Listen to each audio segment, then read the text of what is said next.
ये ब्रह्म मुहूर्त क्या है और इसकी क्या इम्पोर्टेंस है, तो इसके बारे में एक भाई साहब ने काफ़ी आग्रह किया है बार-बार। तो कुछ तो होगा इसमें। ब्रह्म मुहूर्त मतलब अ, समझ लो 3 से 6 सुबह का 3 से 6 बजे के बीच का समय। 3 के जितना पास हो, उतना ज़्यादा अच्छा।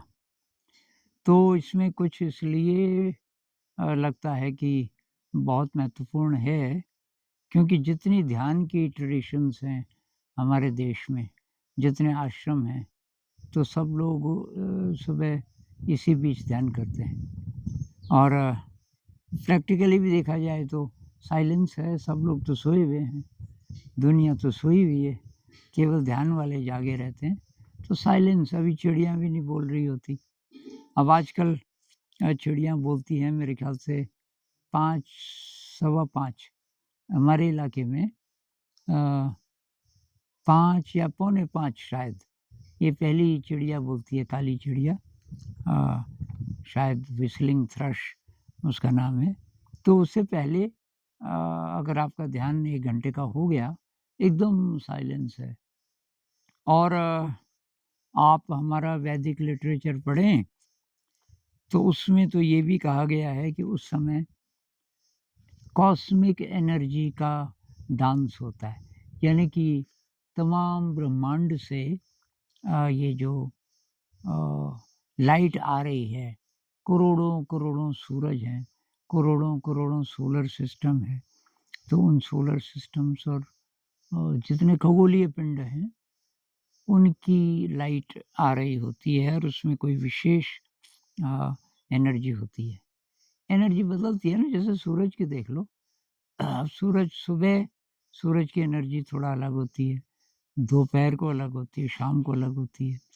अगर आपको सन गेज़िंग करना है, तो उसके लिए उत्तम है या तो सनराइज़ और या तो सनसेट। तो ऐसा क्यों? क्योंकि उसकी अल्ट्रा वायलेट रेज़ वो सीधे अटैक नहीं करेंगी आपको, अगर सनसेट या सनराइज़। तो इनकी जो वहाँ से जो रेज़ आती है, एनर्जी आती है, उसकी प्रकृति अलग-अलग समय पे अलग-अलग होती है। तो ये जो सुबह का समय है, जिसको ब्रह्म मुहूर्त कहा गया है, 3 से 6 के बीच का, उस बीच अगर आप जागे हैं और ध्यान कर रहे हैं तो और भी अच्छा, ध्यान कर रहे हैं, प्रार्थना कर रहे हैं, चैंटिंग कर रहे हैं, अ, तो आपको वो एनर्जी मिलेगी। सोए हुए हैं तो नहीं मिलेगी। सोए और जागे में बहुत फ़र्क है। अब तो ये तो हुआ ट्रेडिशनल व्यू, है ना? और अब आप बोलोगे कि भई साइंटिफिक व्यू क्या है? अब साइंस वाले तो अभी उनके पास ऐसे यंत्र हैं नहीं कि भई कॉस्मिक जो रेडिएशन है, सारे खगोलीय पिंडों से जो लाइट आती है, उसकी क्या क्वालिटी है, ऐसे यंत्र नहीं है अभी। साइंटिस्ट बेचारे अपने आप तो नहीं बोल सकते ना कुछ। उनके पास जो यंत्र हैं, उन यंत्रों की ही मदद से वो इंटरप्रेट करते हैं। लेकिन 2 स्टडीज़ हुई हैं। एक तो उन्होंने अलग-अलग ग्रुप्स के साथ ये स्टडी किया लॉन्ग टर्म, एक जो सुबह जागते हैं, उस समय ध्यान वगैरह करते हैं, और एक दूसरा ग्रुप जो देर में उठते हैं, जो 6 बजे के बाद उठते हैं सुबह, उनके साथ। और पता चला कि जो लोग सुबह उठते हैं ब्रह्म मुहूर्त में, तो वो लंबी उम्र जीते हैं और हेल्दी रहते हैं और खुश रहते हैं। उनके जीवन में उत्साह ज़्यादा रहता है। एक तो ये पता चला साइंटिफिक स्टडी से। दूसरा पता चला कि उस बीच जो जागा रहेगा, तो ये सेरोटोनिन बनता है बहुत बड़ी मात्रा में। अब ये सेरोटोनिन का ये जो मैंने केमिस्ट्री वालों के लिए चित्र भी बना है, उसकी आणविक संरचना। अ, ये बेंजीन की रिंग है और इसमें ये नाइट्रोजन है, ये वगैरह-वगैरह केमिस्ट्री वाले समझ रहे होंगे। तो ये सेरोटोनिन क्या चीज़ है? सेरोटोनिन एक न्यूरोट्रांसमीटर है जो ब्रेन के मैसेज को शरीर में ले जाता है। और ये अगर ज़्यादा बनता है सेरोटोनिन, तो नींद अच्छी आएगी, आपका डाइजेशन अच्छा होगा, आपकी मेमोरी बढ़ेगी, आपका स्ट्रेस कम होगा और प्लेज़र की फीलिंग, ज़िंदगी में एक प्रकार की खुशी, वो बढ़ेगी। यानी कि खुश रहना है, आपको अच्छी याददाश्त, जैसे विद्यार्थी हैं अगर आप, अपनी स्मरण शक्ति बढ़ानी है, तो भाई ये ब्रह्म मुहूर्त आपके लिए बहुत ही ज़्यादा अच्छा है। और अब आप बोलोगे जी कि अब मैं क्या करूँ, मेरी तो आदत ही नहीं है, आदत बदलने में बहुत टाइम लगेगा। अब मान लीजिए कि परीक्षा नज़दीक है, 20-25 दिन बाद परीक्षा है। आपकी आदत है कि आप रात को ही ज़्यादा पढ़ते हो, डेढ़ 2 बजे तक, और अच्छी पढ़ाई हो जाती है उस समय। फिर आप सुबह तब देर में ही उठोगे, ब्रह्म मुहूर्त में तो उठ नहीं सकते, तब क्या करें? तो अभी तो निभाओ जैसे भी, क्योंकि अभी ब्रह्म मुहूर्त से भी ज़्यादा इम्पोर्टेंट आपकी परीक्षा है। लेकिन लॉन्ग टर्म में आप धीरे-धीरे इस आदत को बदल सकें, थोड़ा जल्दी सो जाएँ। अब इसके साथ लेकिन कुछ और चीज़ें आपको करनी पड़ेंगी, नहीं तो सफलता नहीं मिलेगी, नहीं उठ पाएँगे सुबह। एक तो ये कि आपकी नींद पूरी हो चुकी हो।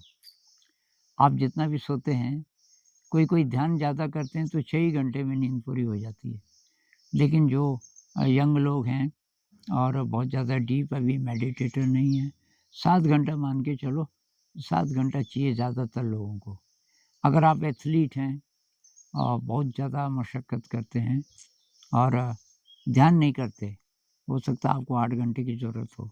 ध्यान करते हैं तो उससे भरपाई हो जाती है काफ़ी सारी, तो तब वो टाइम कम हो जाएगा, तो ध्यान का एक दूसरा फ़ायदा। कुछ लोग कहते हैं इतना टाइम नहीं है हमारे पास, 1 घंटा ध्यान करेंगे तो फिर और काम कब करेंगे? अरे भई उतनी आपकी थोड़ा नींद कम हो जाएगी और जितनी नींद है वो क्वालिटी उसकी इम्प्रूव हो जाएगी। तो अ, धीरे-धीरे आप इसको कर सकते हैं लागू, और लेकिन बहुत ज़्यादा जिद मत कीजिए।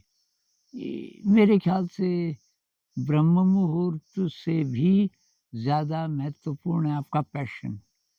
अगर आप पैशनेट हैं जो भी पढ़ाई कर रहे हैं, तो चाहे आप रात को ही बड़ी देर तक पढ़ें, अगर पैशन है उससे कर रहे हैं डर-डर के, रट-रट के नहीं, तो तब कोई बात नहीं, तब अभी चिंता मत करो।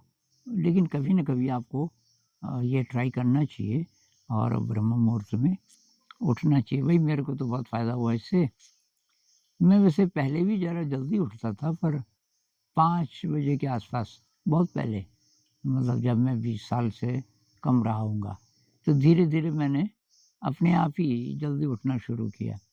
वो करते अभी मैं काफ़ी 3 बजे से भी पहले उठ जाता हूँ।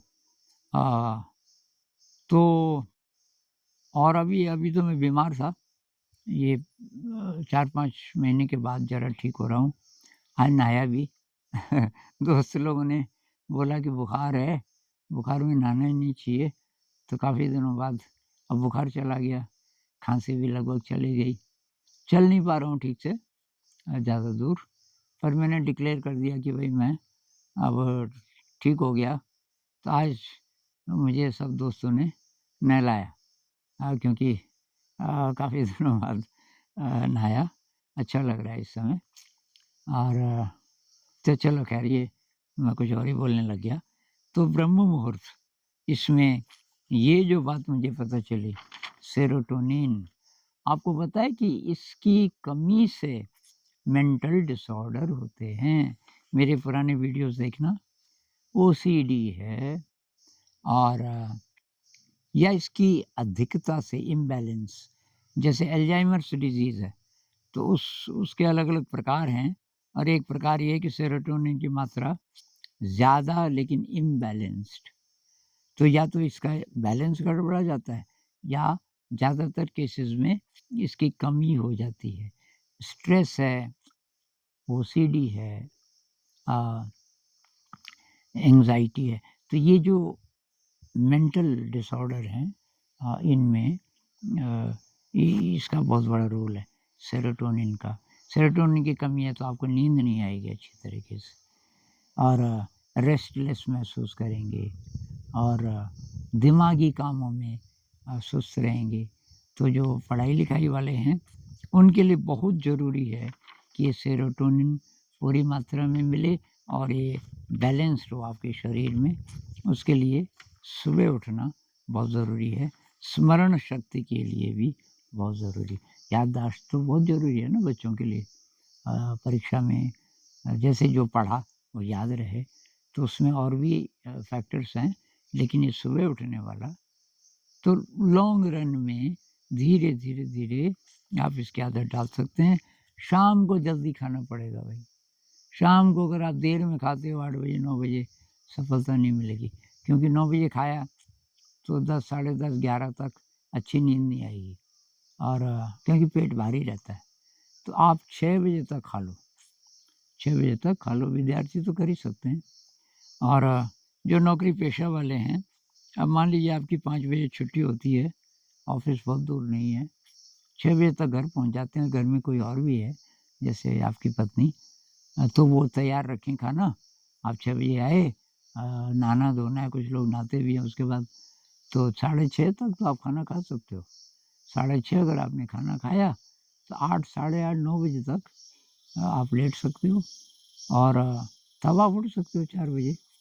9 से 4 तो 7 घंटे हो गए। तो ट्राई कीजिए और इसका ब्रह्म मुहूर्त का फ़ायदा उठाइए। ये लंबी उम्र के लिए, खुशहाली के लिए माइंड को शार्प रखने के लिए, याददाश्त को, स्मरण शक्ति को तेज़ करने के लिए ये कमाल की चीज़ है।